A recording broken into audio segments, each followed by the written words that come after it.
And to Anastasia, who will be leading this morning's session. Welcome to everyone that's joined us for supporting the green transition. So we are ready to start.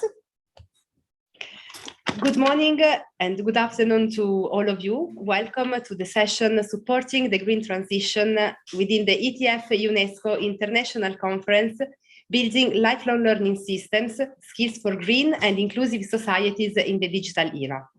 Our conference is organized in collaboration with EBRD, ILO and UNICEF.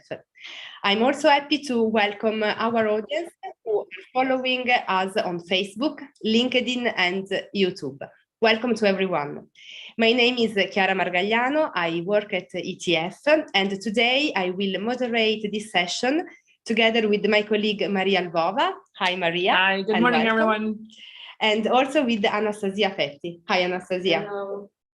Today, there is also with us Giacomo Bosio, who will be our chat moderator. Before we start, I would like just to remind a few features about our platform, Zoom. And first of all, the general rule is microphone off if you are not speaking, of course, and camera on whenever possible, because we would love to see all of you on the screen today with us. For those in need of interpretation, you can choose the channel of interpretation, as you can see in the chat at the moment on the screen, and you will be able to choose between English, French, Russian, and Arabic. We would like to interact with you as much as possible today, so please feel free to write your questions and your comments in the chat, as there will be moments for sharing ideas for all of us today.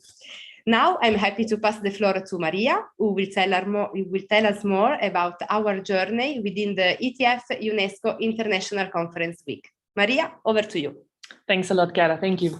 So for those of you that have joined us just now, this is a sixth session of the International Conference, actually. It's a week full of events and we invite you to participate because still tomorrow and on Friday we will have some very interesting conversation happening online. You can join us on all major social media platforms on LinkedIn, Facebook and YouTube. I would like also to let you know that ETF in February this year we have started a green skills competition. Inside this competition, we selected out of several hundreds of candidates, 11 finalists.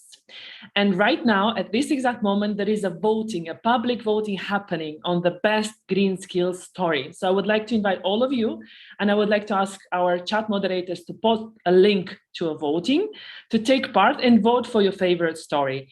And the winners of these Green Skills Awards will be announced on Friday in the morning. So join us to know who is the winner. Thank you. Chiara. Thank you, Maria. Thank you very much. And now, dear participants, it's your moment. Now we want to hear from you because we are curious to know more about you. So in the chat, you will find a link to the poll with our questions to you. So please click on it, open the link, provide your answers. And for the ones in Zoom, please come back with us to see and comment the results together. Our first question for you, just to start and break a bit the ice, is where are you joining the session from? So as explained, please open the link, go to Mentimeter and provide us for your questions. I give also the time to our audience in streaming to reply to the questions. And we are waiting for you, so don't be shy, just click and vote, please. Some more questions to go. I see that you don't want to share with us your country, but we are curious to know about you. From our side, actually, we are connected from Italy, Turin, and a lot of our colleagues from ETF are following us from all over Europe. Yeah, so Turin is well represented here, I would say. I would say so. It's well represented, but we have colleagues from Greece, we have colleagues from Russia, Italy, of course, and also from Latvia. So where are you from? Just let us know. Okay, from social media, I see we have Jordan. So welcome, Hiba. Thanks for coming. Let's see the results of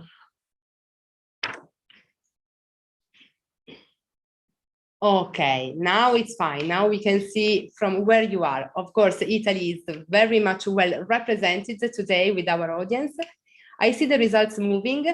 We have colleagues from Ukraine, from UK, Spain. Let's see more. And New Delhi, India. New Delhi in India, wow. It's nice. Kyrgyzstan, it's nice to cover so many countries all over the world today. Skopje coming, Belarus. Amazing. Moldova, I see, Serbia as well. It's really nice. And we are very happy that you are following us for so many countries all over the world. So now that you are familiar with the tool, let's move to the next question. So we are starting diving a bit more in the content right now. So we want to hear from you. Are you ready to change your lifestyle for the environment? Yes or no? Be honest. Be honest, exactly, because afterwards there will be some counter checks questions, and so we will be able to check if you're honest or not. Anastasia, what about you, for instance? Are you ready? Of course. Look at this. No air conditioning. And yes, it's nice to see that most of you are also ready to change your lifestyle for the environment. Thanks for all your replies. It's a good start, but actually, what does it mean changing the lifestyle for the environment? Now we want to check. So, are you also ready to eat less meat for the environment? Yes or no? Maria, are you? I'm not sure, actually. Now it's a difficult, it's a difficult challenge. Reality check. Reality check, exactly. But I see that most of our audience are indeed happy and ready to eat less meat. Nice to see that. So one more question to really check if you are ready to do something more for the environment. And so, are you also ready to buy second-hand clothes? Personally, I'm very much in favor of it, but I'm curious to know about you. Most of you are ready. Some not yet, let's say. Maybe they will change their mind. Yes. Great. I think that it's a good start to start. Yes, I see a lot of commitment here. Yes, absolutely. So I think that we are now ready to really start our session. And I would like to pass the floor to my colleague Anastasia Fezzi, ETF Lead Human Capital Development Expert, who will tell us more about the session and how we can support the green transition. Anastasia, over to you. Chiara, thank you. So hello to all of you. I'm really glad to be here with you. And I would like to say a couple of words just to launch our discussion today, which is about the green transition, education and training. So we live critical times, and for our environment and for us. Desertification, extreme weather conditions, loss of biodiversity, plastic in our seas, and dirty air above our cities. The question is not anymore if this is an outcome of the people actions. It is rather the question, what can we do in order to change that, in order to support our environment? Over the last years, there have been a lot of international conventions to ask for large-scale action to reduce CO2 emissions and move into more sustainable societies. I'm talking in specific about the Paris Agreement and the Agenda 2030 and the Sustainable Development Goals. So international conventions are there, but if we think of it as societies, we're really dragging our feet. There is a lot of talk. I'm sure you have all heard about green skills, green jobs, green technologies, green bonds, green finance. There is a lot of talking about greening. And we have also to say that during the COVID period, with all the troubles it brought us, this discussion, the green discussion, has come up quite forcefully again. In fact, we do see the green transition as an opportunity for post-COVID recovery and also looking in a new development models. So it seems it is something important. We see that there is a lot of action at the grassroots levels, and we'll see about it later as well. And certainly this is a first step, a very good first step. but we have to take it from there to the society level. So our key question for today, it will be, what can we do in order to turn the talk into action? And how to ensure that actually people, communities, companies are part of this green transition. And of course, our specific focus is on education and training. So what we would like to do with our session today, it is to answer three questions. One is what it means, this green transition for education and training. The second one, it is to see what are the mechanisms of adaptation and change, and who are the change makers. And the third one is to see what are the key messages we can pass to our policy makers in order to be able to ensure large-scale action and system change. Let's focus a little bit on education and training.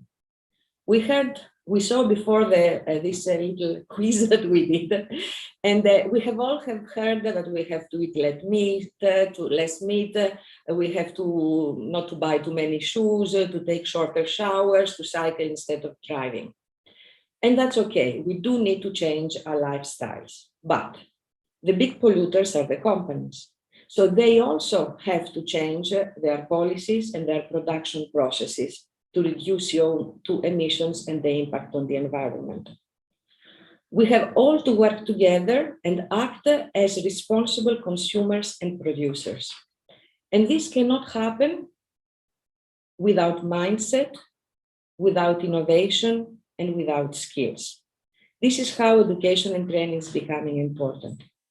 Now, these greening policies that are being set in place in different countries and regions of the world will certainly have an impact on people. They will affect people.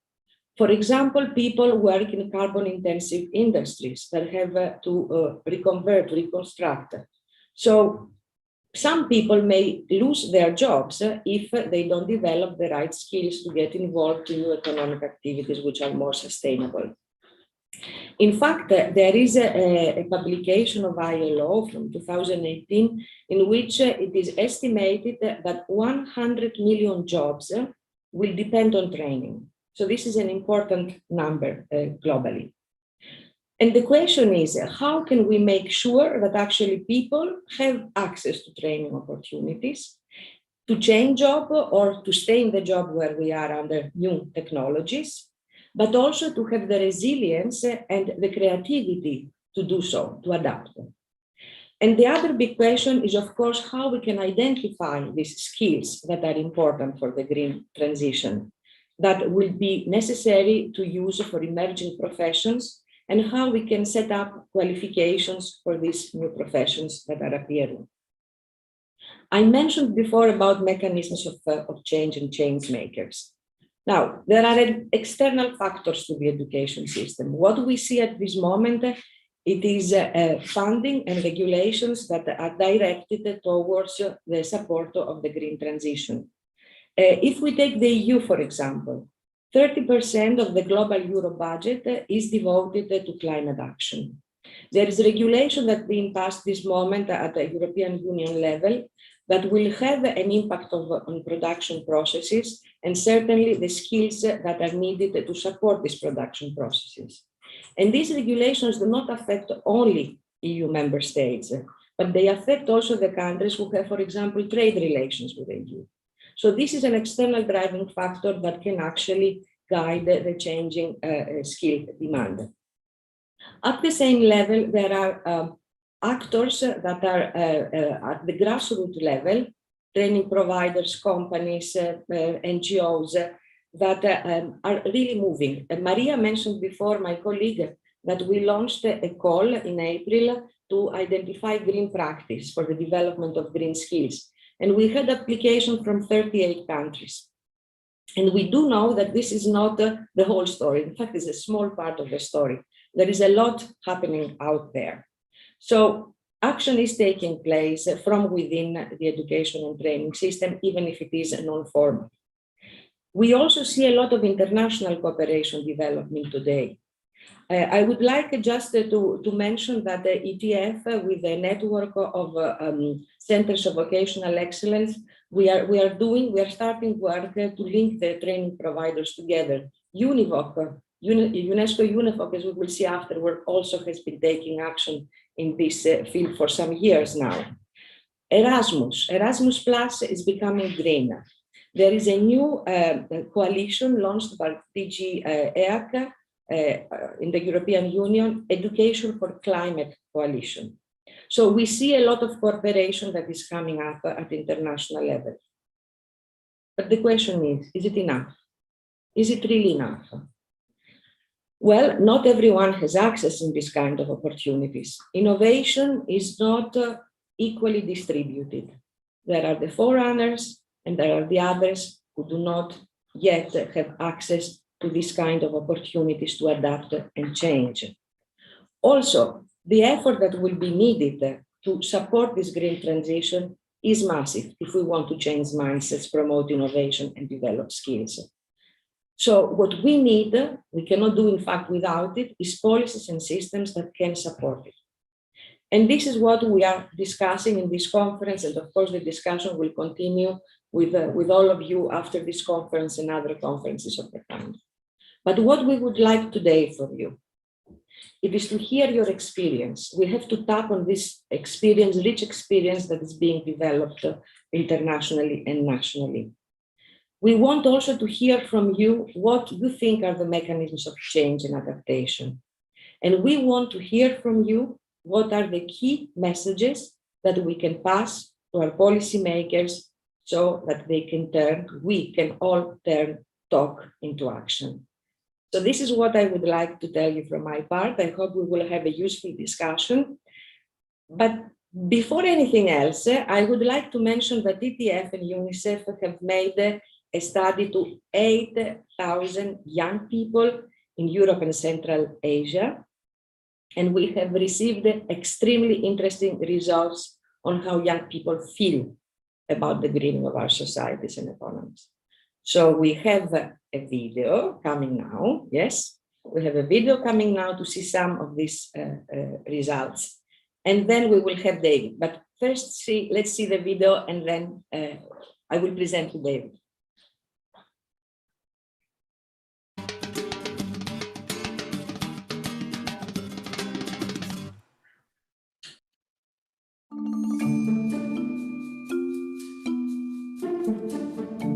Every step we make has an impact on our future and future of the coming generations. We need to take action to protect ourselves and the environment we live in. Green economy tries to reduce risk on the environment. Green economy provides prosperity for all within the ecological limits of the planet.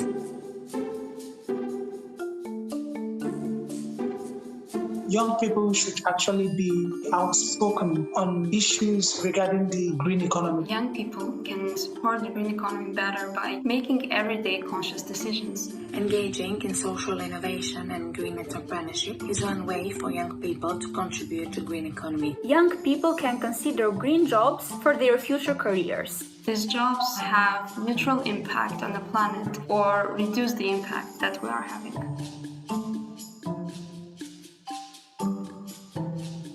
Governments can do better by following protocols on laws that are there to protect humans, nature. Governments should invest more in research and development. Governments can promote green jobs and encourage green production. They can also set policies that serve and protect environmental standpoints. If we are actually calling planet Earth our home, then green economy is the only way we can be able to secure this home.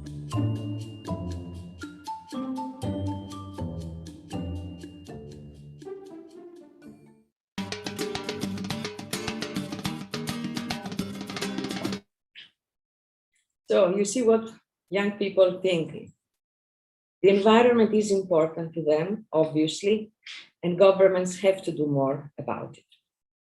So now let's give the opportunity to David Yoder to talk to us. David, it's really a pleasure to have you with us here. So what do you want to tell us? Share with us.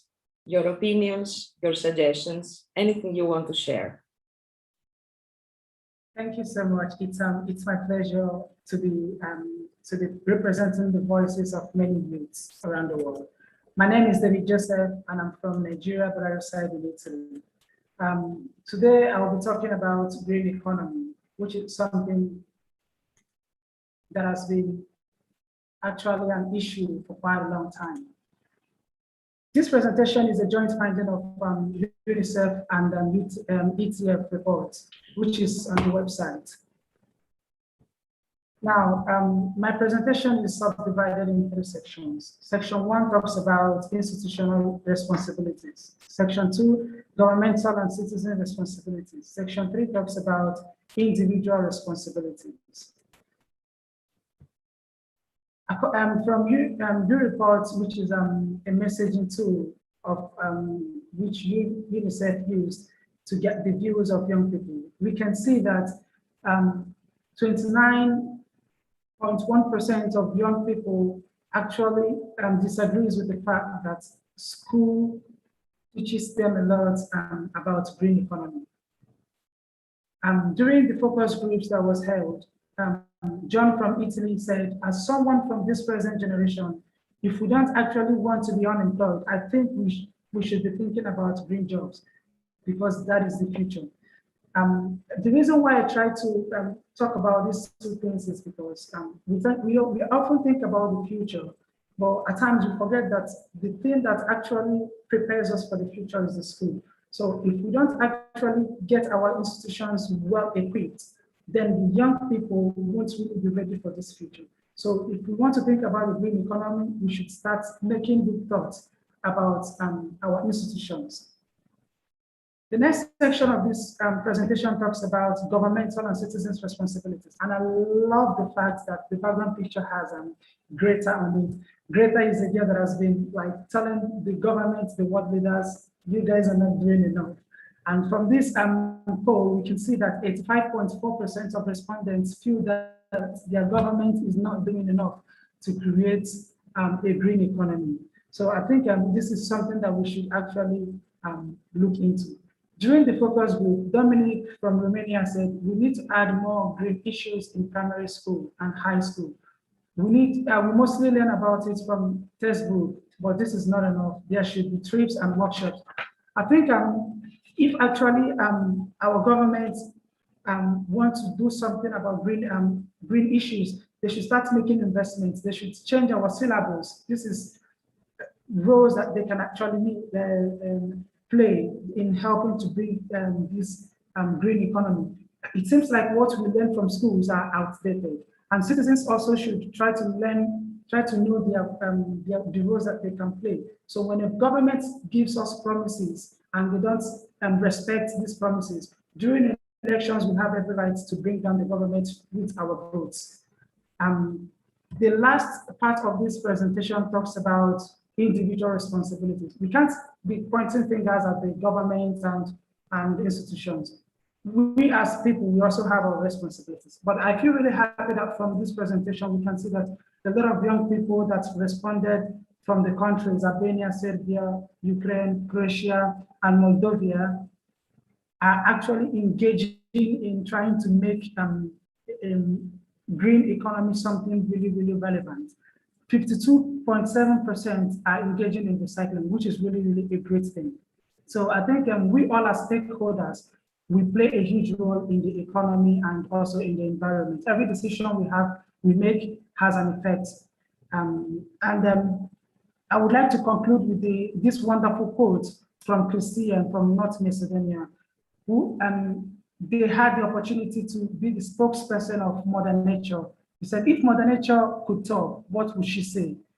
Through Christian, Mother Nature said, have mercy on me. I have enough for all your needs, but not enough for all your greed. The main problem we have in the world today is not because that we can't get what we need, but the problem is because we try to acquire more than we need. We try to satisfy our greed. I think this is something that we all should try to take back to our various homes today and start reflecting on. Thank you. Thank you, David. I think we can really thank you for that, for bringing us the voice of young people. So governments have to do more. Young people are prepared to do things, but they want to know more, and they look at their school, and maybe not only, to inform them more about on what are the implications of their action and how can they change them to move forward. So thank you again. We will have some examples now to see how schools actually, some schools are responding to this requirement of youth. So thank you again, and I pass now the floor to my colleague, Maria. Maria, to you. Thanks a lot, Anastasia. Thank you so much. So we start the session with the name Green Experience. So what will happen now is that we will hear 3 concrete stories of personal commitment, institutional commitment, of when things can be really changed by people in the field of the green skills. And we will start with the first story that comes from Belarus, from Ecotech Park Volma. And I would like to ask our technicians to put the video of Dmitry Boyechko, chief of the laboratory.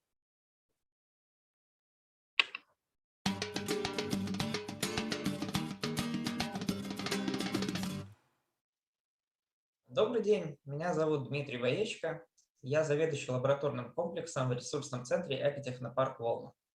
Наша организация является центром трансфера технологий. Это значит, что нашей основной деятельностью является приращивание новых компетенций специалистов в различных областях экономики, таких как энергетика, строительство, жилищно-коммунальное хозяйство, сельское хозяйство и экология. И речь идет о применении возобновляемых источников энергии в различных сферах, от энергоэффективных технологий в строительстве до современного отопительного оборудования, о технологиях «Умный дом» и о многом другом. Мы работаем на основе сетевой формы взаимодействия. Это значит, что нашими заказчиками являются не только ведущие технические высшие учебные заведения и средние учебные заведения, но также различные организации, индивидуальные обучающиеся и даже школьники. Ежемесячно в рамках учебных или производственных практик, выездных занятий к нам приезжают учащиеся средних учебных заведений, высших учебных заведений в сопровождении своих преподавателей для выполнения лабораторных работ или освоения учебных модулей на оборудовании наших лабораторий. Приезжают они примерно на 2-5 дней с проживанием и питанием на нашей территории. Как я говорил ранее, это ведущие учебные заведения нашей страны, такие как Белорусский национальный технический университет, Витебский государственный университет имени Машерова, Брестский государственный технический университет, филиал РИПО Молодеченский государственный политехнический колледж, Индустриальный педагогический колледж и многие-многие другие. Число этих заведений с каждым годом растет. Также на базе нашего ресурсного центра реализуется программа по повышению квалификации, стажировки профессорско-преподавательского состава высших и среднеспециальных учебных заведений. Это реализуется за счет прекрасной материальной базы нашего центра. Наши лаборатории укомплектованы современным оборудованием ведущих мировых брендов, таких как Висман, Феста, Шнейдер, Юнд и другие, которые в свою очередь являются нашими партнерами. Хотелось бы отметить, что большая часть лабораторного оборудования приобреталась по совместным с Европейским Союзом проектам. Отдельно хотелось бы выделить нашу работу с учащимися школ, которая не только позволяет ребятам выбрать будущую профессию в рамках профориентации, но и формирует их экологическую грамотность и расширяет возможности для творчества. Мы предоставляем свою материально-техническую базу для исследовательской деятельности, апробации инновационных технологий, например, в строительстве, исследовательским институтам высших учебных и средних учебных заведений в рамках сетевого обучения и школам в рамках инновационных площадок. То есть трансфер технологий происходит на разных уровнях, кластерах. Что касается потребителей по видам экономической деятельности, то тут прежде всего речь идет о сферах, где применимо внедрение новых технологий. К примеру, возобновляемых источников энергии или систем диспетчеризации, умный дом, умный район. Также для того, чтобы внедрять новые технологии, необходимо подготавливать квалифицированные кадры на разных уровнях образования. Собственно, этой подготовкой, а именно приращиванием новых компетенций, мы и занимаемся. Помимо всего этого, наш центр расположен в историко-культурной зоне на территории бывшей усадьбы Ваньковича. Это позволяет нам осуществлять экскурсионно-туристическую деятельность, такую как образовательные экскурсии, квесты в мире чистой энергии, маршруты по усадебно-парковому комплексу. И в заключение хотелось бы сказать, что двери экотехнопарка Волма всегда открыты. Мы рады любому сотрудничеству. Спасибо за внимание.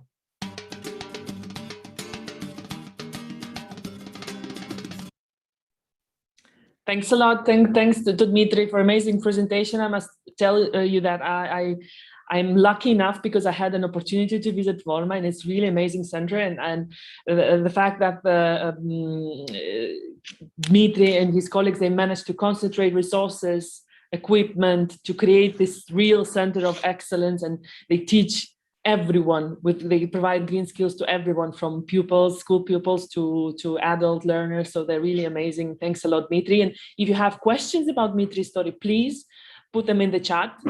After we share all the three stories, there will be time to take your questions on board. So please don't be shy and put your questions to our speakers. They're also here present, and they will be happy to reply to those. And now I'd like to introduce you a second story. It comes from Georgia. It is about how a school started to teach Sustainable Development Goals to pupils, SDGs, we usually call them. We use abbreviation, but what do they mean for individuals? Are they important at all or not? So at this point, I would like technicians to put the video of Maya Tkemaladze from Georgia, from Sachkere Public School number 2.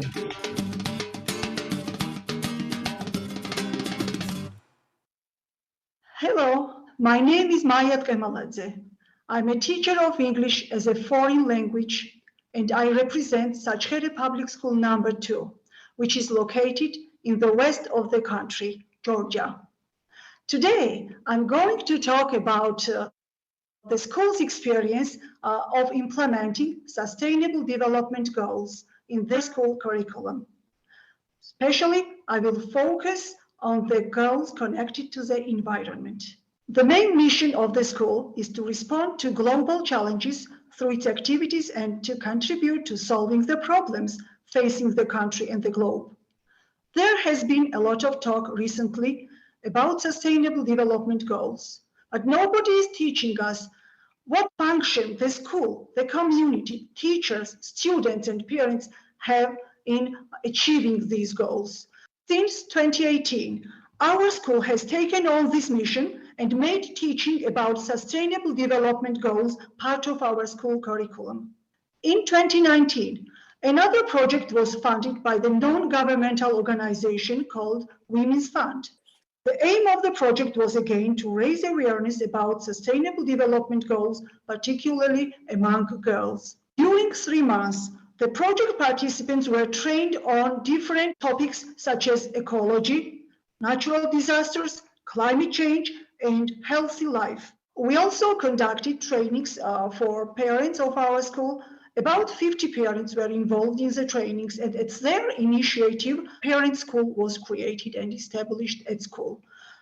Within the framework of the project, practical activities were carried out by students and for students. For example, 1 ton of waste paper was collected and then exchanged for books for the library. Students also called on everybody to put so-called green boxes in their classrooms and then start collecting waste paper during the school year. With the seedlings purchased under the project, students started to plant trees in their school garden. They participated in the planting of their yard. They called on the community about the importance of protecting nature for our lives. They carried out a cleanup action and urged the residents not to burn leaves in their garden and explained its negative impact on health. An important part during the project was devoted to showing and discussing short documentaries and educational films on the theme of environmental protection. During the project, 3 types of competitions were held: drawing, essays, and poster exhibitions. And also, a corner was dedicated to sustainable development goals, which is visible to the public. The current project, Education for Sustainable Development, is underway at school. It is funded by the non-governmental organization CEN, Caucasus Environmental NGO Network, and includes various training courses for students as well as for teachers on such topics as environmental rights and sustainable development. And they are held by our school's alumni, a specialist from the Ministry of Environmental Protection and Agriculture of Georgia. Through all these activities, we introduce teaching of sustainable development goals in our formal education through such innovative approach as thematic approach. This means that teachers of science work together collaboratively on the same topic in parallel, for example, water, although they conduct this from different angles.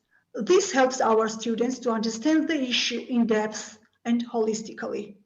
Complex assignments are created on each topic, which are loaded with interesting activities, documentaries, feature films, social advertisements, animations, practical exercises. In the process of studying all these topics, students also create their final product corresponding to each goal of sustainable development. They are booklets, brochures, video clips, and then we upload all this material on the blog we specially prepared for the project. The project translates useful resources from English into Georgian, and we upload them on our blog for all schools of Georgia to access. Teachers of different subjects constantly conduct lessons on the issues of environmental protection.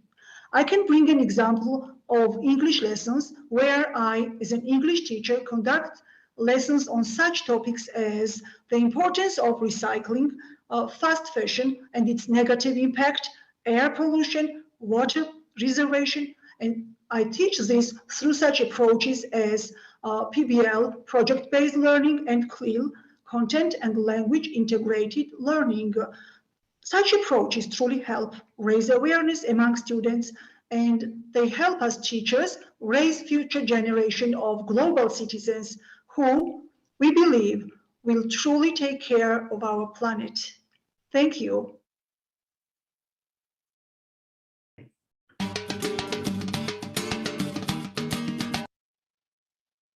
Thanks a lot, Maya. This is really an example when a group of committed teachers and school directors can really make a change happening. So that's really amazing. And if you have questions to Maya, we already started to receive questions for Dmitry for our previous story, but if you have questions for Maya, please post them in the chat. And at this point, I would like to pass the floor to Margherita Calderone from the European Bank for Reconstruction and Development, who will share with us the story about a just transition in North Macedonia and about skilling of people. Margherita, the floor is yours. Thank you very much. So a just transition aims to ensure that the benefits of a green economy are shared throughout the society, while protecting disadvantaged regions and people from falling behind. This is really the key principle of our own EBRD Just Transition initiative, which was launched in mid-2020, about a year ago. The EBRD recognizes in particular that there is a need to support evidence-based policy learning and pilots with feedback mechanisms in this area. Hence, we are looking to conduct pilot just transition diagnostics to assess the regional transition challenges and opportunities that are related to this in a selected number of countries across the Western Balkans, starting from North Macedonia. Just to give you a brief background, North Macedonia energy mix is dominated by coal. The country has committed now to a gradual decommissioning of its coal-fired units, starting with the site of Oslomej, which might close as soon as this year. And next it will be the bigger site of Bitola, which might be closed in the next 5 to 7 years. while it will increase the share of the renewable energy. This withdrawal from coal represents really a fundamental transformation with significant social implications for the country, which will require developing an inclusive and sustainable just transition program for the coal sector that directly employs about 4,000 people and indirectly supports the livelihoods of thousands of people in local communities. There are also significant pre-existing regional inequalities to keep in mind in terms of economic development and labor market participation. For example, the southwestern region of the Kisevo municipality, where Oslomé is among the three lagging regions with high unemployment incidence already. At the national level, while the country witnessed a large increase in the supply of tertiary educated graduates, most of the current and near future demand is projected to be in terms of secondary vocational education jobs. In response to such a challenge, EBRD will finance ESM, the public utility that accounts for about 80% of the national coal-fired capacity, with a loan to increase the company renewable energy capacity and support its decommissioning plan. This will include the expansion of a solar plant on the exhausted coal mine of Oslomé and a new solar plant adjacent to Bitola. In this context, EBRD is collaborating with ESM, relevant national authorities, and the country's EU delegation to develop a strategic just transition diagnostic to identify and then implement specific policy and investment opportunities for a just transition of the country coal regions. In concrete, we will enhance the capacity of ESM to actively contribute to the regional economic development planning process. We will also offer our support in the formulation and delivery of a strategy for the development of nationally accredited and market-relevant curricula for retraining the affected local workforce, and to ensure that the reskilling initiative contributes to the wider regional development needs. This will be underpinned by inclusive and gender-sensitive stakeholder engagement and decision-making processes at all levels, by facilitating the collaboration between various relevant authorities and other stakeholders involved in the development of the Just Transition Plan. At the national level, this will include the Ministry of Education and Science, the Center for Adult Education, the EU delegation, the National Employment Agency, the Ministry of Environment and Physical Planning, who is very engaged on the Just Transition front, as well as sectoral associations. At the regional level, it will include the local employment centers of the National Employment Agency, municipal authorities, trade unions, civil societies, and local NGOs such as CEST. As ESM peers across the Western Balkans begin to grapple with their own energy transition challenges, this initiative could have strong demonstration effects across the region. At the client level, we will improve access to market-relevant skills and employment opportunities for the affected workforce by introducing a series of high-quality, nationally accredited retraining courses for those that have been affected by the transition, in partnership with local activity institutes and based on an assessment of skills requirements across the regional labor market and other parts of ESM business. At Oslomé, ESM power plant and mine employ about 1,000 workers, while the larger site of Bitola employed almost 3,000 workers. The plant in Oslomé only operates now as reserve capacity, leaving the workers at immediate risk of redundancy. Of the 1,000 workers at Oslomé, about 17% are over 60 years old and will soon qualify for retirement. About 10% are under 35, and could more easily begin a new career in a different industry. And about 13% have been promised employment at the upcoming solar PV plants, while a few will be retained on site to work on a land rehabilitation initiative. The rest of the workers, including a clear majority of older workers above 50 years old, will require retraining to be redeployed into different parts of ESM or into regional job opportunities. Considering that the National Energy and Climate Plan suggests that Bitola should be closed by 2025 or 2027, depending on the scenario, ESM also expects that the retraining initiative should be available to at least 20% of the workforce at Bitola, even starting now. To decide on the list of the most relevant courses, we will focus as a first step on a strategic workforce planning exercise, including a skills mapping with assessment of the skills gaps and related training needs of the workforce.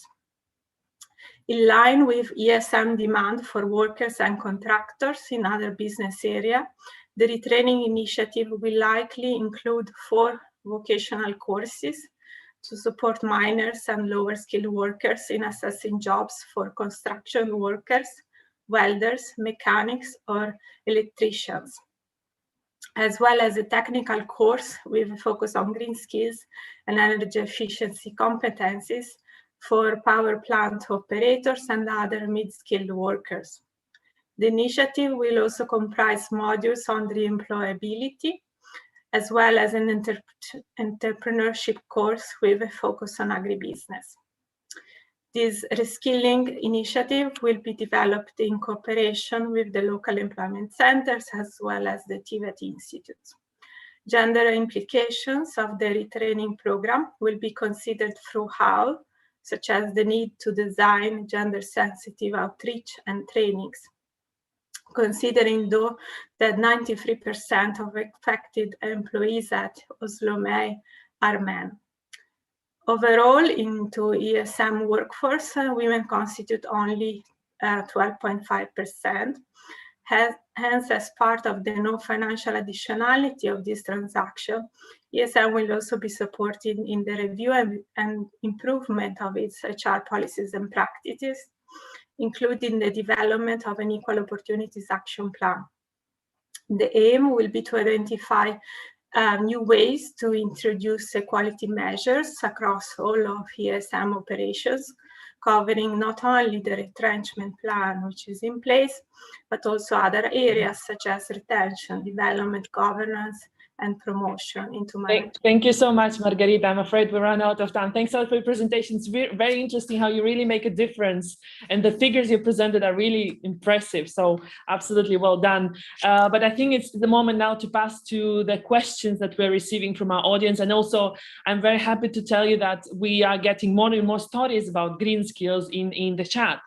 But first, I just would like to take one of the comments from one of our social media followers. Winston Maraj is asking how he can get in contact with representative and with the speakers of today. And I would like to ask Winston to send us an email to an email address skills4change ETF Europa EU, skills4change @ETF.europa.eu, and we will able to put you in contact with the speakers. But now it's really time for questions. We have a question for Dmitry from Belarus. Hi, Dmitry. Hi, great to have you with us today. Dmitry, the question is, thanks for your presentation. May I ask you how your center cooperates with industry and businesses? And the question comes from Irina Yurvieva. Dmitry. Yes. Да, спасибо большое за вопрос. Наш центр совсем молодой. Лаборатории открылись в 2018 году, в ноябре месяце официальное открытие было. И сейчас в основном сотрудничество заключается в том, что фирмы, поставщики оборудования, такие как Лисман, Schneider Electric, предоставляет нам своих специалистов, которые проводят обучающие семинары, то есть рассказывают про свое оборудование, про его возможности, особенности. Также у нас есть краткосрочные курсы, которые занимают 8-16 часов, которые позволяют повысить квалификацию для работников, которые работают в сфере зеленой энергетики, то есть изучить что-то новое, например, особенности конструкции, монтажа тепловых насосов или солнечных коллекторов. То есть, в этом заключается наше сотрудничество с фирмами. Спасибо, Дмитрий. Это я, Ирина Юрьева из Украины. Это был мой вопрос. И я бы хотела сказать, что у нас такой же есть опыт в наших хабах университетских, и которые сделаны созданы в 3 университетах Украины. Поэтому, я думаю, можем обменяться опытом. Спасибо. Thanks a lot, Irina. It would be great if you could actually describe your story in Russian, that's okay, in the chat, so we can have it on writing and we keep it for us as well. And thanks a lot for your question and for your interest. Now, I would like to pass to Maya. Maya, and there is one question for you as well, coming from Eva Jimeno. Which courses, ages did the project activities targeted? Any specific lesson learned on what students are more responsive to and that could be replicated as part of normal school activities? Maya. Okay, hello everyone. Thank you again. So the courses included all the science subjects, which means chemistry, biology, physics, and geography, and civics also. Of course, English was included. And the ages was the middle stage of ages of 13, 14, and 15 of years. And in general, the activities were connected to environmental issues.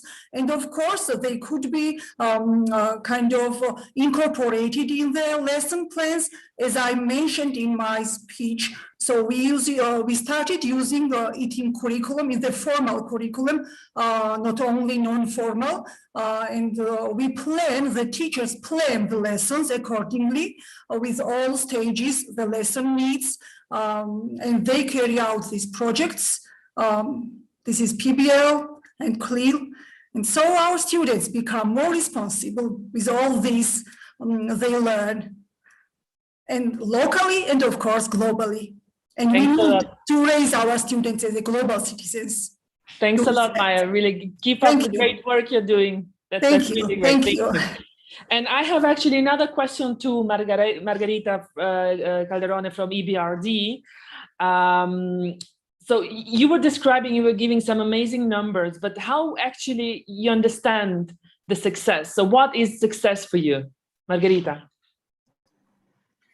We would consider success as the ability to successfully redeploy these people into other opportunities and just the reskilling of a majority of workers that are above 50 years old and have been used to only work in one specific sector. It's going to be a major challenge, but for us, success would be to find ways to make sure that they can remain within the regions and find other employment opportunities there.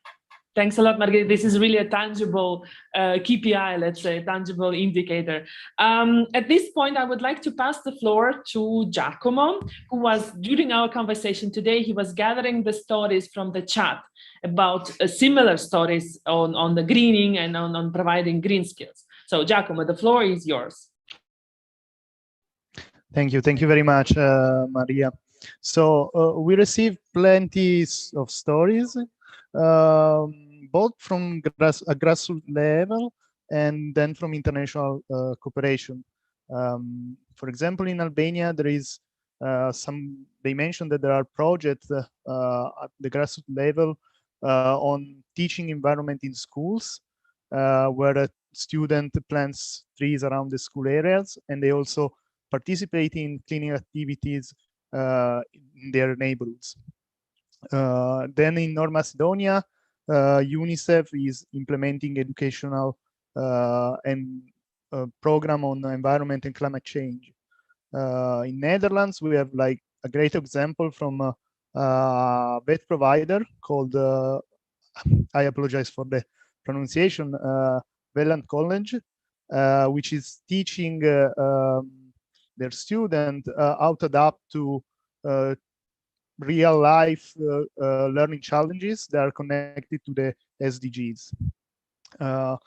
In Ukraine, we have a great example from Zivia Planeta NGO, which with the support of the GIZ is implementing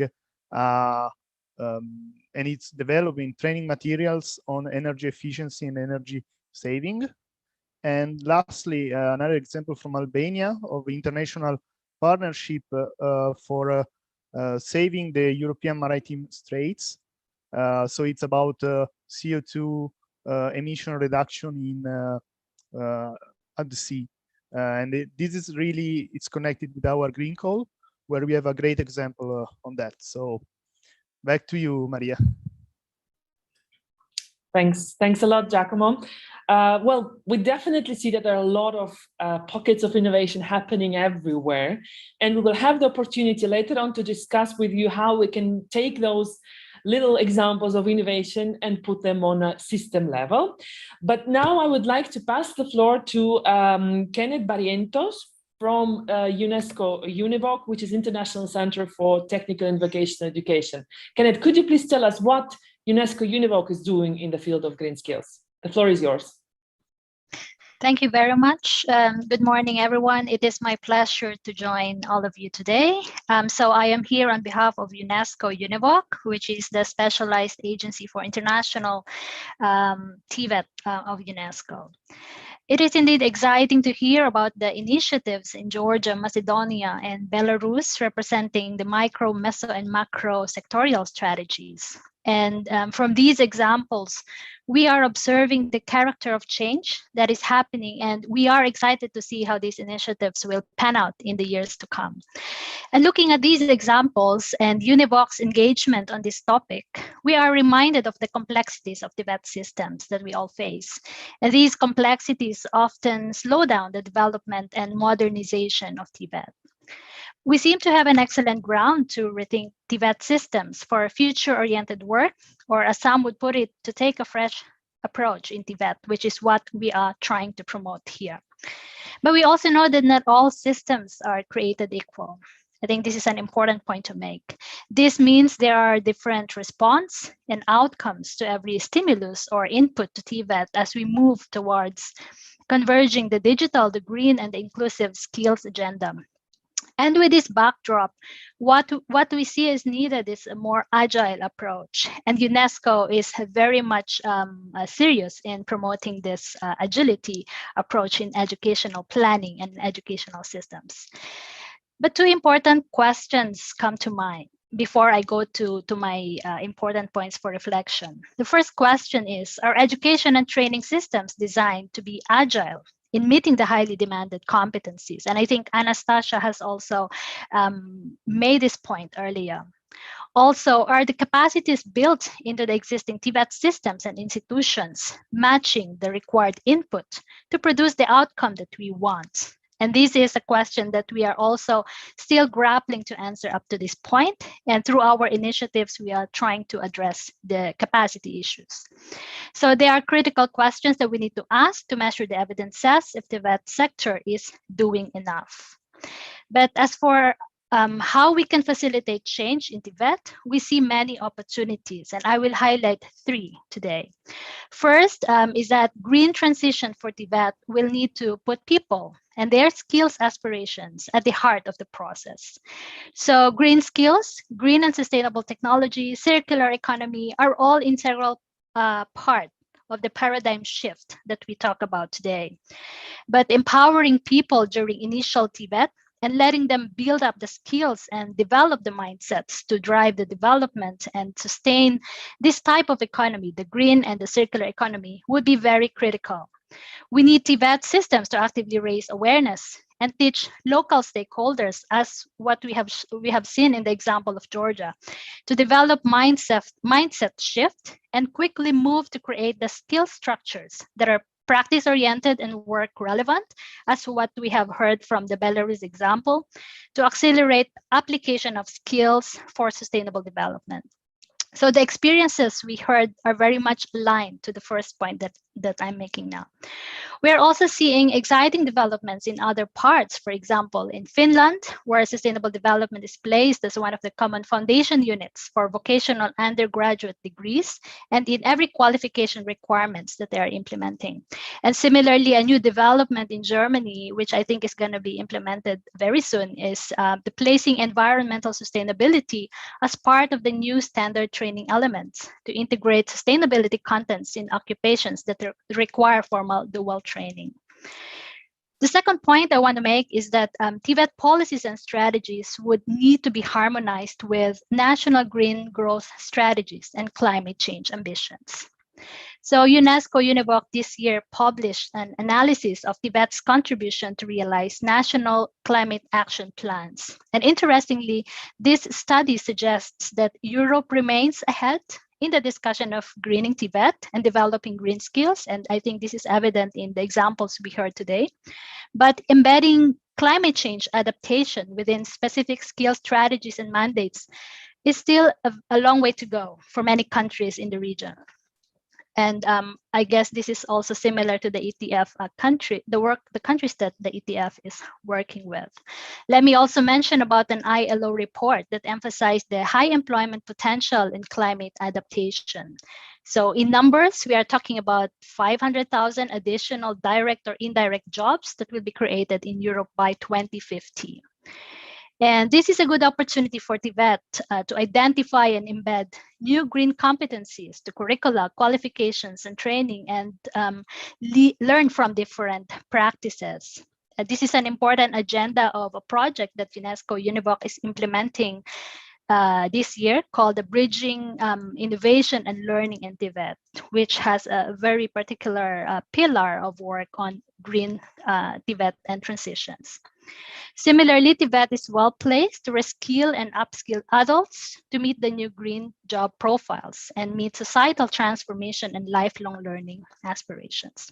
The third point, and I'm coming to close very soon, is that the TVET sector will need to take advantage not only of the economic potential, but also equally important, the transformative potential of the green transition to societies and to individuals.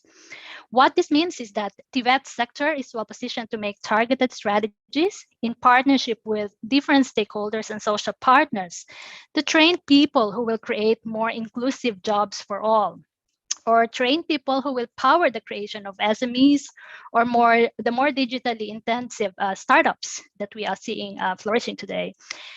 So these kind of enterprises can easily adopt more sustainable and circular work principles and processes. And I think TVET should be able to support their development.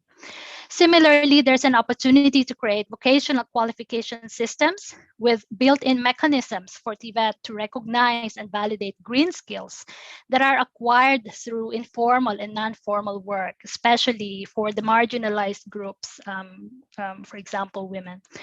In conclusion, green transition can give new opportunities to reset and expand the priorities and purposes of TVET.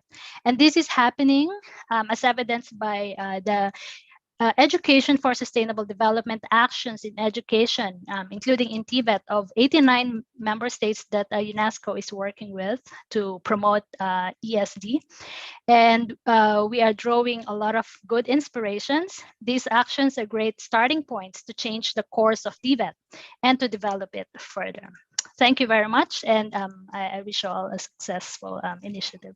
Thanks a lot, Kenneth. Thanks a lot for your presentation. I really take a message that green can be an opportunity, actually, that we also have to jump in. But now I would like to pass the floor to Anastasia to give us her point of view on what was just said.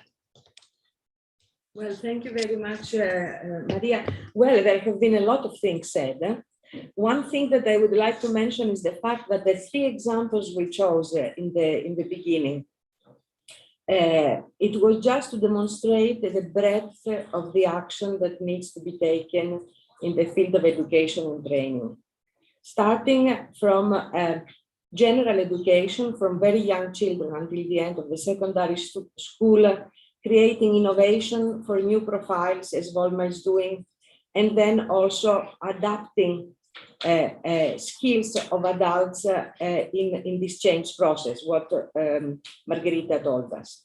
I would like also to highlight what Ken who summarized very well the three different aspects on how VET can support.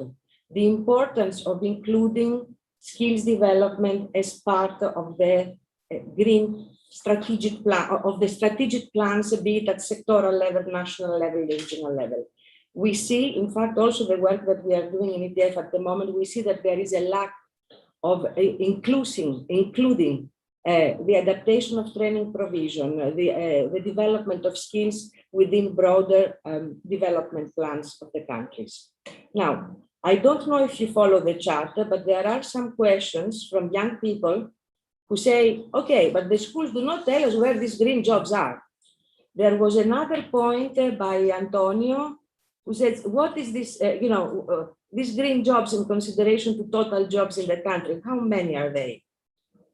Well, we should not think either that from one day to the other, suddenly green jobs will appear out of nothing, to provide employment to young people.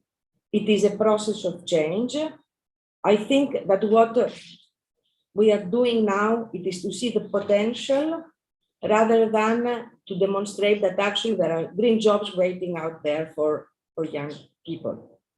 So it is a process of change. It is an embedded process in job creation.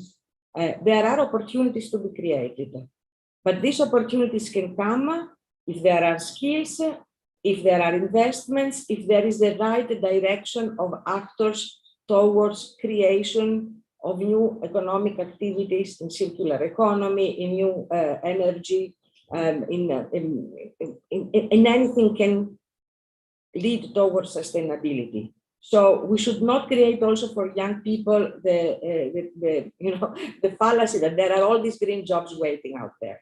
So this is something I would like to share. I don't know if Margherita would like to say or can anything else on that in terms of job creation, but just one word, if you have something to say on that. I mean, at EBRD, given our focus on the private sector, we focus, we consider more important that the jobs that are there are accessible to a different range of groups, including more marginalized groups, than just the number of jobs overall that might be there, because it's not only about creating jobs, but also making sure that, as you were saying, these are available to the young people, to the women, to the older workers that need to be retrained to be able to apply for those and so on. Thank you, Margherita. And there is one point, excuse me, but they will kill me, those who keep the agenda. But Antonio Jovanovski from North Macedonia, I think he gives some very important inputs because he says many green jobs are existing jobs that need to be identified. This is another very interesting perspective, I think.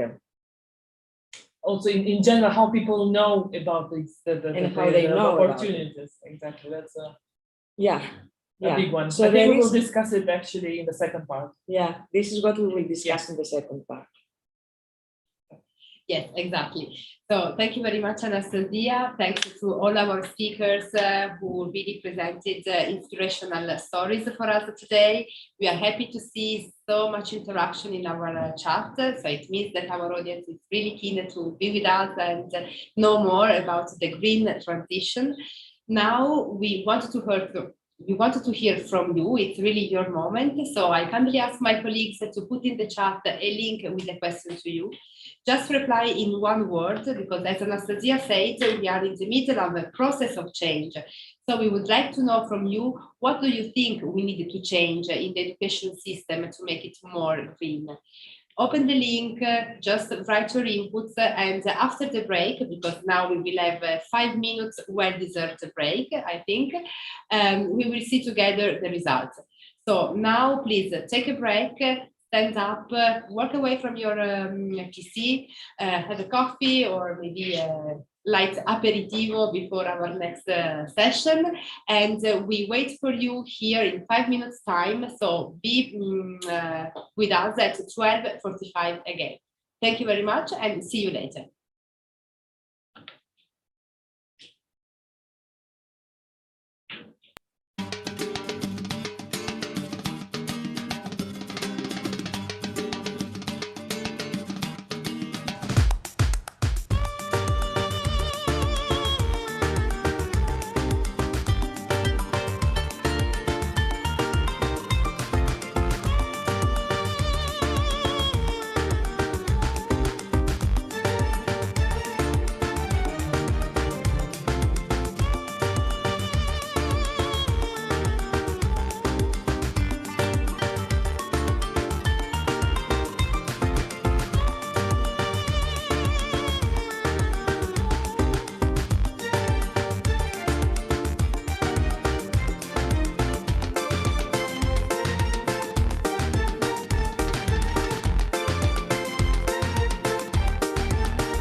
So now we will continue. We are ready to start again our session. So for those of you who are in Zoom, please turn on your camera to show that you are back and that you are ready to be with us again. Welcome back to all of you. And I think that as we promised before our short break, I hope that you enjoyed. Let's see together the results of our poll with you. So thanks, Alessandro. The question was, the most important thing to change in education system is, and I see that some votes are still coming, and I see that the most important one, it's the flexibility, which I think it's a great change. It's a very much important change that we have to put in our education system to make it greener. Then I can see that we have also values, green competencies, of course. What else? The touch humanism, it's something really peculiar as a contribution. So thank you very much to all of you for sharing with us your views on this. And I'm happy to start now the second session of today. In the first session, you heard mainly from us. We shared some experience from the countries. We heard from you as well. We touched upon the key elements of change. But now it's really your moment. We want to know your opinion. So let me explain how we will proceed. You will be divided into groups, one English-speaking group and one group with mixed languages for the ones who will need the interpretation. So you will stay in plenary. So this is a good news for our audience who are following us on streaming, because you will be able to follow the discussion and also actively participate by leaving your comments and questions in the chat. So our technician will start the division in groups. In every group, you will have a facilitator to help the discussion and a note taker who will take note of the main points. And you will be asked to reflect on which are the main policy priorities to make possible this green transition. You will have 20 minutes to discuss, and I'm sure that you will come back with inspirational insights from the discussion. And so we are really eager to hear from you in 20 minutes time. So enjoy the discussion, and please, colleagues, just open the groups.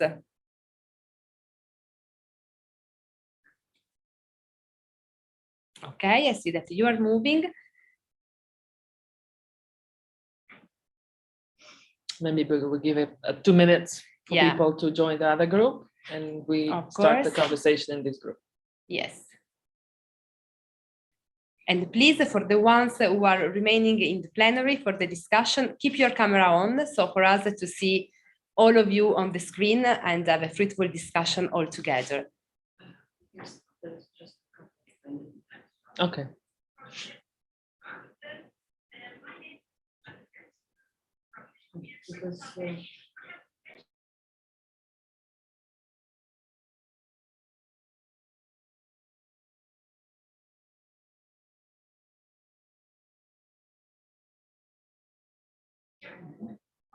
Romain, I think that you are here with us to discuss about the main policy priorities with our group. So I leave you the floor and enjoy the discussion. Thank you very much.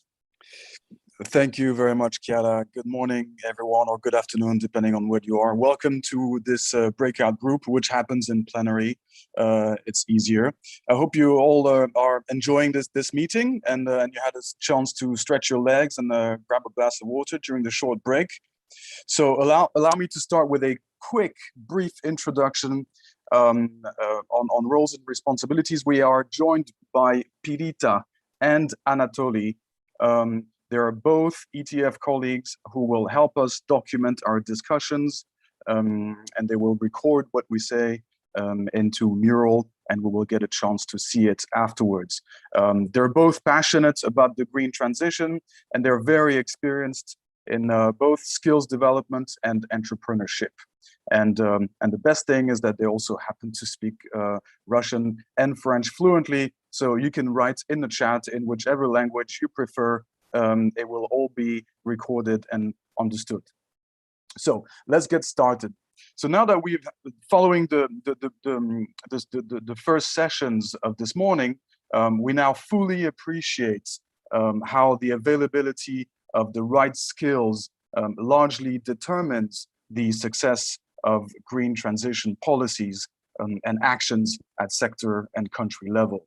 And so this morning, we also heard how some concrete actions can support the expansion of green skills and address the identified gaps. So naturally, we all work in different education systems, and therefore we all have mainly a country-specific perspective. And we would like to hear from you.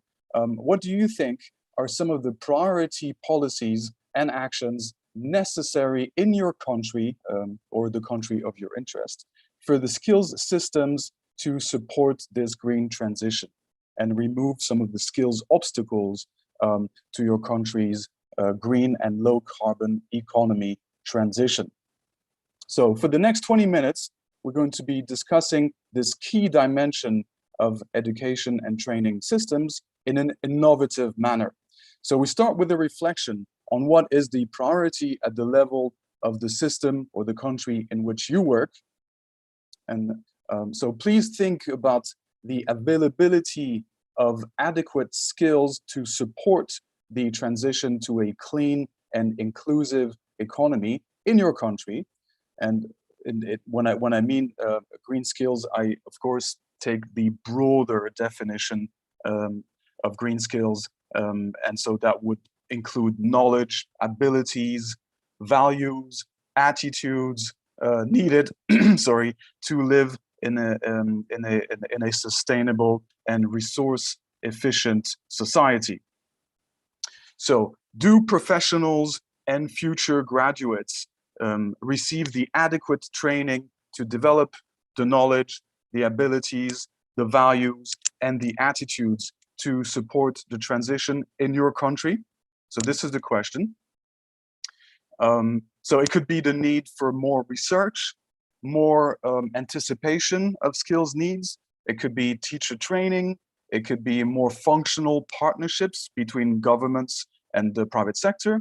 It could be greener school buildings. It could be more schools that focus on renewable energies. These are simply some of the ideas that we wanted to share.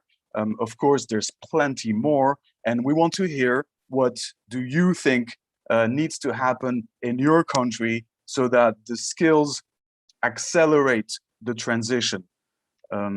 So consider all you've heard this morning, as well as what you observe at your country level, and then let us know what you believe to be the #1 obstacle to green skills expansion in your country, and therefore what would be the most important thing your government needs to do to unlock the potential and ensure more young people and adults develop these dimensions in their of their profiles. So once you've had a thought and have come up with that #1 issue, I'm going to ask you to write it down in the chat in the shortest possible number of words. Please keep it as short as possible. Use keywords only. Really stick to like 5 words maximum. And do not press enter. Leave it as a draft, let's say. And then I will give you the signal later to press enter, and so that all the answers appear simultaneously. It's called a mad tea, and it's usually quite fun. So I repeat, do not press enter yet. Simply enter what you think is the policy priority for your country and wait for the signal to press enter.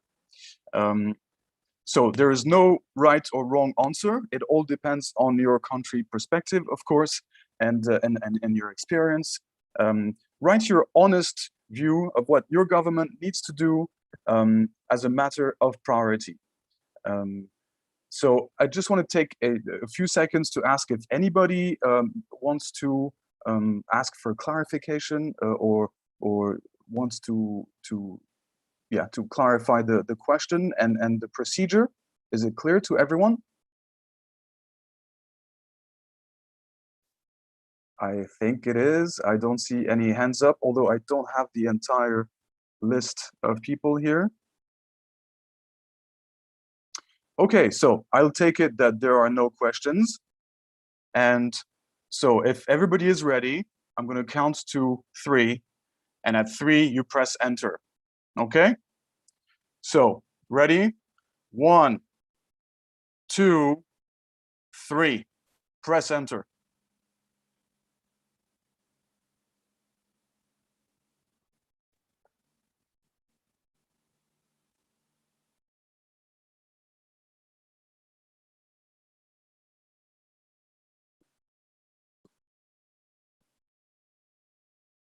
Great. I see many questions coming. Answers, sorry. Okay, let's have more.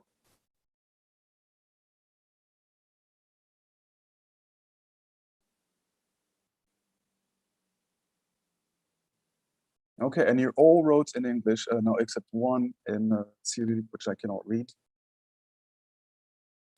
Okay, well, that's really, really interesting. We have many different perspectives, of course. Let us, one more, okay. So Nina says longer term thinking, less corruption. I don't know what Dimitri says because I do not read Cyrillic. I'm going to get some help on that in a minute. Mirela says centralized education system, lack of flexibility. That's the problem. Goleshi says greener curricula in schools. Irina says promotion and information. Rea says green tourism. Eva says teach the teachers, acceptance by the administration, more flexibility in schools. I believe that's Dimitri's answer. Connection with business to customize, a culture of living green, Irina. Very good. So let's unpack this now because there's so many different perspectives. This is very exciting. Let's start by if Nina wants to take the floor very shortly, please, Nina, to unpack briefly what you had in mind when you wrote longer term thinking. Well, I would thank you so much, Roman. I think that when I look at the situation in many countries, the focus on, what am I going to do to gain the next election takes over from any longer term commitments that would be planet or other things. So, the focus on how will the political party I belong to win the next election becomes the more important piece. And the second thing, when I look at even the simplest things like recycling, which is a basic, and it's not even part of the green economy necessarily, but it's just a start. Even that, even getting things around, garbage collection in countries becomes such a political fight that it's really, really it's really reigned by this immediacy, etc., rather than long-term thinking. And I think that one of the ways to deal with that is to engage young people in getting their views a lot more known and getting them to be part of the conversation, because they tend to be much more aware about what all these choices of today will mean for them when they get to to adulthood or have their own kids. So that's kind of where it's coming from. Great, thank you very much, Nina. I can only agree fully with you. The one of the paradox of climate action is that often it takes much longer than a political mandate, and therefore the longer term thinking needs to kick in, and that's often incompatible with the electoral cycle. So that's something very useful. Thank you very much. Dimitri, would you like to unpack what you wrote? Я имел в виду то, что в нашей стране уделяется большое внимание не только результатам образования, то есть какие навыки получит специалист, но и самому процессу. На мой взгляд, процесс надо отпустить, туда впустить бизнес, чтобы он тоже делал свои запросы, что должен знать этот специалист. То есть, на мой взгляд, государство должно интересовать только результат обучения, но не как процесс обучения.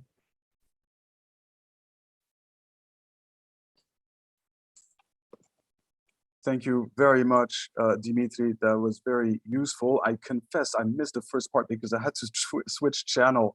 But flexibility and understanding the outcomes of the teaching process is clearly an important aspect of the green transition. I'm going to pass the floor to Mirela to please unpack what you wrote, which is centralized education system is the main obstacle and therefore lack of flexibility. How would you address that as a matter of policy priority? Mirela, please. Yes,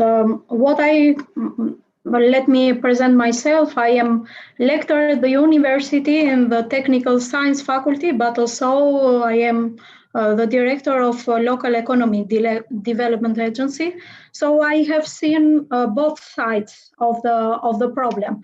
From the part of the university, we have a centralized system. So we have the right by law to change in our curricula only 20%. So we have the right to revise our curricula, but within 20%, it is needed, let's say, is the easiest and the shortest process. If we go more than 20% of change, we have to present a new curricula. So we have a long process of writing the new curricula, passing step by step the administrative issues, and then probably after 1 or 2 years, we can have approved this curricula. Meanwhile, there are changes because the industry moves very fast. So we need to change. I am lecturer in thermal heating and conditioning systems.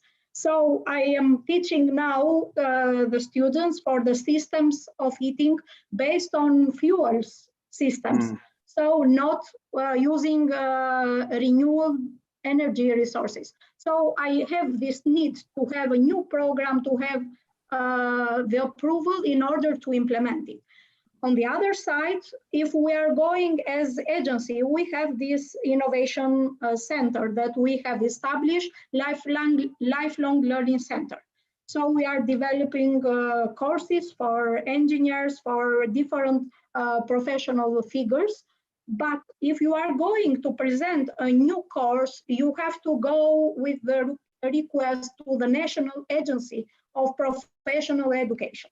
They are going to approve, they are going to have the monitoring visit, and is a long process. So sometimes you are in the doubt to present a new professional course or not. This is what I said about the centralized education system, because we are in close contact as economic development agency with businesses, and we know their requirements for professional figures and for the new skills that they need in their businesses. And this long process sometimes doesn't help the process. This is what was my concern. Thank you very much, Mirela. So we take home from your intervention that the lack of flexibility is an obstacle, and therefore more institutional responsiveness would help the education and training system support the green transition. Thank you very much. That was really useful. Let me ask now. I'm not sure how to pronounce that. Jessica. Sorry if I butchered your name. It's Jessica. Jessica. It's fine. Yes. Would you like to unpack what you wrote? Greener curricula in schools. It is quite self-explanatory, but you want to take a minute to let us know exactly what you meant. Yes, of course. So what I've noticed in my country is that even though there are projects about the environment where students are encouraged to plant trees and helping cleaning the neighborhoods and everything, I noticed that it is kind of treated as a separate issue and not really connected to the other subjects. So what I found interesting from Maya's story is that they were implementing the environment and the green skills in the other subjects like chemistry, biology, geography, everything. So I think that that's what should happen in other countries as well, to connect those green skills to the other subjects as well. So students know that they can have like green jobs that are connected to the environment, but also to those subjects. Right. Thank you very much, Jessica. You're advocating for the mainstreaming of a green understanding or green skills, but not only mainstreaming environmental awareness throughout the different subjects, and not leave green skills to a niche technical dimension of the education system, but that it really addresses all the different subjects. I think that's a very important point, and I fully agree with that one. Let's go on to Irina. Irina, would you want to jump in and explain quickly what you mean by promotion and information? Very quickly, please. Irina? Yes, I am here. My video does not work. Yeah. I mean that, excuse me, this is something biggest. I cannot talk, but actually this is promotion at the central level, the culture of promotion, living green, and bringing the culture of living green and being efficient and energy efficient just from the very beginning, from early childhood throughout the whole career path, and also school education, starting with school education, professional orientation, and giving information about that green jobs. This is trendy, this is responsible, and this can build career and have bonuses and financial benefit too, right. And being also responsible to the planet. So you're advocating for environmental awareness, but also career guidance on future jobs linked to a green economy. Thank you very much, Irina. Let's move on to Rea, who proposes green tourism. Do you want to unpack that very quickly, please? Of course. I'm sorry for my camera being off. So actually, I live in Greece, and tourism is, as we say, the heavy industry we have. And so the government and the main policy would be to promote ecotourism, is the same as we say green tourism. And instead of trying to build like big luxury hotels and having this lifestyle, we can appreciate more the nature. So this is why I wrote that green tourism. Thank you very much. I think it's self-explanatory, and it links with how the economic restructuring that must happen for countries to start or continue their green transition goes with skills development, or is conditioned by skills development. If Greece decides to really give a push to green tourism and move away from mass tourism, this will have skills impact, and so this must be taken into consideration. Thank you very much. Let's go to Eva. Please, Eva, can you tell us and unpack what you meant by teach the teachers? I think we all understand that, but you want to unpack it a little bit. Thank you. Yes. I think in a lot of states you have elderly teaching staff. And lots of them feel that the curriculums are already packed with a lot of principles and things to consider and so on. So they really have to be trained how to integrate green ideas in their teaching on the first point. And the second point that I mentioned was I always see green projects in schools, in high schools and so on. And they get limited by administration of the schools themselves. So if they really want to activate pupils for changing something in their schooling environment, they are blocked by the administration. And I think it is very important in all projects, just as a first step, consider this complex issue. Thank you. Thank you very much. That's very clear. Chiara, do you want to take the floor? Thank you very much, Eva. Yes, and thanks for all the inspirational insights. Thank you, Romain, for having facilitated this discussion. I just interrupt because we are all our participants coming back from the other working group. So I think that now we are all back together again in plenary, and we are really keen to hear more and know what are the results of the discussion. I had the pleasure to be in the plenary group, and I have to say that it was really, really interesting. But before giving the floor to our rapporteurs who took note of the main policy priorities identified in the groups, I'm happy to say that we have a surprise actually, because during the discussion we had Caroline, who took note of the main results in a really creative way, let's say, and I'm happy to ask Caroline to share her screen to show the results of her work. Actually, now we are about to see it, I guess, because we had also a graphic recording of the discussion made live during the working groups. Maybe, okay, now I see that all of us is able to see it. It's really amazing, I have to say, Caroline. And I would ask you to keep it on while we give the floor to our rapporteur to know more. So now I give the floor to Pierita and Anatoly, who was in the working group, to let us know which are the main results of the discussion, which are the main policy priorities identified in your group. Pierita, over to you. Thanks. Okay, thanks, Chiara. So in our group, we had a very lively chat, lots of discussions. I think one of the main things kind of to start off to review what we discussed about is that what is required really is a cultural change and longer term thinking, and this was felt that this was a bit absent both in schools and in policymakers' side.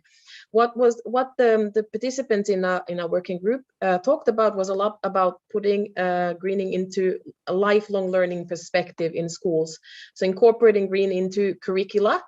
And not just into green professions, but really mainstreaming greening. What was mentioned, I think it was from chemistry to geography, from every subject there, greening touches on every single occupation in the future, and it's important that this is incorporated into curricula.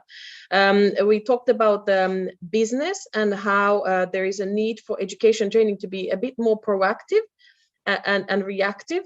Also to business needs, and right now the flexibility that schools have is perhaps insufficient to be able to adjust education and training provision as things evolve. So flexibility is insufficient. We talked about teacher training, very important that teachers are aware on what is going on and that they can then pass on these issues to the students. Career guidance is important because also it opens a lot of new opportunities in careers, making careers very different than what we might have thought before this whole greening process. Now, from the policymaker side, what was really felt that was necessary in our group was this longer term thinking, to not be tied to shorter term political priorities, but really expand and for the commitment to green to go further than what is the current kind of political climate, and to really make greening a policy priority. We also had a discussion about the corruption affecting these choices. Maybe I stop here and I ask my colleague Anatoly if he would like to add something. Yes, thank you. Just a few points. From policy perspective, we were talking about identification of new green skills. And when we speak about green transition, we are not speaking about introducing new occupation, but introducing new green skills in the current occupation. So we need to build on existing skills. We need to add green skills to existing occupations. And here, lifelong learning strategies is very important to develop, and short courses would play an important role there. We need to build on workers' existing skills and to match them with the emerging green skills. And the second point is to identify new skills, we need to develop information systems, information databases, which would identify would support identification of new green skills and career guidance. Thank you. Thank you very much indeed, Pierita and Anatoly. It was really interesting to see the results of your discussion. We heard about cultural change, incorporating greening curricula, teacher training, work more on the flexibility. And now I'm happy to give the floor to Giacomo. So Giacomo, what about the discussion in your group? Are the results more or less in the same line? Is there anything else that you would like to add? Giacomo, over to you. Thanks. Thank you very much, Chiara. So I will say that the conversation in my group was more or less on the same focus as the one that mentioned Pierita and Anatoly. So really the importance of greening curricula, raise awareness about green skills, environmental problems, climate change. Really something that I will say like the things that we focus most on in my group was to bring the environment in schools and vice versa. Another things that maybe was not mentioned by Anatoly and Pierita is the importance of career guidance. And really we had an interesting discussion on that to make possible for young people to access to green jobs and to make them understand the potential of this new sector, it's important that schools update their system and make a good career guidance to really to guide the youngsters towards green jobs and the green economy. Another important aspect, which was also mentioned by Anatoly and Pierita, is again the importance of science and in general of STEM curricula. So we will need for sure an emphasis on science, technologies and engineering to embrace this twin transition, digital and green. So yeah, my group mainly focus on this. We also have like some notes on the importance of private and public partnership in order to update the curricula. But yeah, I will say this is what we got from my group. So back to you, Chiara.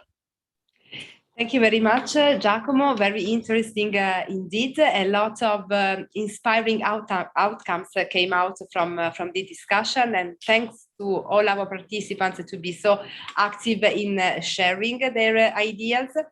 And now we would like to do a step further, actually. We spoke about main policy priorities, but now I think that we also have to think about who are the drivers for change. So who can be considered the main change makers? And here again, we are happy to hear from you. We wanted to pick your brain on this, and that's why my colleagues are putting again in the chat the link to Mentimeter, and we will ask you to tell us who are, in your opinion, the main change makers. I would kindly ask to Caroline to stop sharing the drawing. We will come back to it later, maybe when we will have the results of our Mentimeter. So that we can see the results all together. What we are asking now is to rank the change makers in order of importance. So who are, in your opinion, the main ones? Government, companies, training providers, international organizations, individuals, civil society, and NGOs. Please just vote, open the link, you know now how to do it, and we will be happy to see who is the winner. Anastasia, while our participants are voting, how would you rank them? Because we have always said that everybody has to work together. But I think governments are extremely important in fulfilling their promises to international conventions and take responsibility for their citizens, develop policies and systems together with others, but they have the responsibility. So for you, government should be the first and the main change maker. I don't know if it's the change maker. What I'm saying is that they are responsible. But yeah, they are accountable for it. So looking at the results of our audience, we see that, government, after your ideas, it's stepping up. Influence, Anastasia. You are a real influencer, we can say. So we have now first the government as a result, but governments and companies are really almost at the same level. Where is the market? We have companies basically. Companies. Yes, government and companies, then civil society and NGOs, individuals, international organizations, and last in the ranking, the training providers. Quite interesting results, I would say. So I thank all of you for the active participation and to be with us during our session on supporting the green transition. Now I would ask to Caroline if she wanted to share again the drawing with maybe some updates after our reporting back and after our Mentimeter poll. I don't know, Caroline, if you can do that. Otherwise, we will be happy to publish the drawing on our website for us to see all together the results in a creative way. I see that the drawing is coming now. Thank you very much, Caroline, for sharing with us. We are keen to see the updates. Thank you very much. Really, really nice. Thanks for your work on it.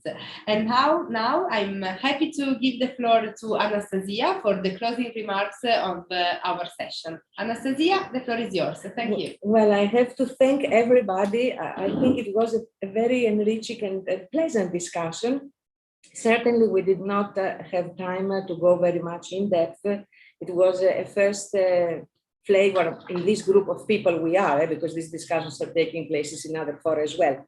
However, for me, the important thing that I take out from this discussion, it is this overhaul, of education and training system to really adapt to this transition process that we are living, if we want to achieve results. So yes, investment is important, directing funds, making regulations are extremely important, but the education and training system has a key role to play, because as we said, it is all about changing mindsets, promoting innovation. It was mentioned that science and technology are extremely important for technological innovation, but there is also a lot of social innovation to bring forward.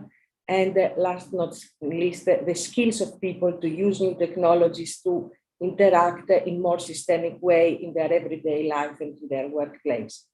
So the discussion is not over. ETF will continue the work with other partners. We will have more of this discussion. I think all of you have been really resources, and we would really love to keep the contact with you and continue the discussion, as I said, also with other partners. Now, one thing that I would like to say is a news that I received yesterday. Maybe some of you know about it, but it is prepared a council recommendation of the European Union on education for environmental sustainability. And the Commission has launched a consultation on that. So we can share after with a package of the results of this conference, this announcement, in case you want to participate as citizens. It's open to everybody, it's an open public consultation, so it may be important for you. So that's one announcement. The other thing, it is on Friday, our director, Cesare Onestini, will announce the 3 winners of the award of these examples that Maria mentioned earlier, and myself as well. You can still vote until tomorrow, lunchtime, Central European. Midday. Tomorrow midday. Tomorrow, yes, Central European summertime. Yes. Yeah. Just to say that with this session, we are finishing the thematic sessions of our conference week. From tomorrow, we start with a high-level event with policymakers. And the discussion that we have had in this session and the other thematic sessions, we will try to inbuild them in the conversation. And we see also what comes up after that discussion as well. So visit the Ideas Bazaar. There are a lot of interesting things there. And as I said before, we are looking forward to continue our discussion with all of you. So thank you very, very much for all your inputs. Thanks, Anastasia. Thanks, Maria, as well, for being with us today. We just wanted to ask you just the last small things, just to put all your camera on. We will be happy to take a picture of all of you and to see all of you and just to say goodbye. Thank you very much. Nice to see you all. Maybe you can also use the reactions. If you enjoy our session, just let us know, just put a thumbs up and it will be a pleasure. Thanks for being with us. Thanks a lot. Goodbye, everyone. Bye. And, see you tomorrow at the high-level event. Goodbye. See you tomorrow. Thank you. Bye. Thank you. Thank you very much. Goodbye. Thanks, Maya, and thanks, Dmitry. Thanks for coming. Thank you.